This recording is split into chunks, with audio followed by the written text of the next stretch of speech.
નમસ્કાર, સત્યમેવ જયતે લાઈવ ન્યૂઝમાં આપનું સ્વાગત છે। વડોદરા શહેરમાં નશીલા પદાર્થોની હેરાફેરી સામે એસઓજી પોલીસે મોટી કાર્યવાહી કરી છે। વડોદરા શહેરને નશામુક્ત બનાવવા માટે પોલીસ દ્વારા નશીલા પદાર્થોના ખરીદ વેચાણ અને હેરાફેરી સામે કાર્યવાહી કરવામાં આવી રહી છે।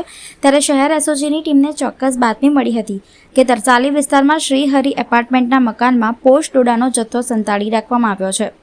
બાતમીના આધારે એસઓજી પોલીસે મકાનમાં દરોડો પાડ્યો હતો।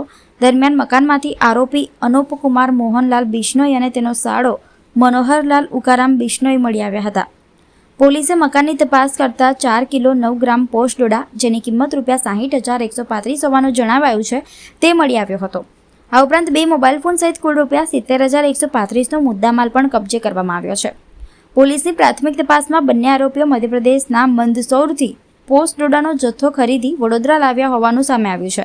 આ જથ્થો ગ્રાહકને છૂટકમાં વેચાણ કરવા માટે રહેણાંક મકાનમાં સંતાડવામાં આવ્યો હોવાની પોલીસને શંકા છે।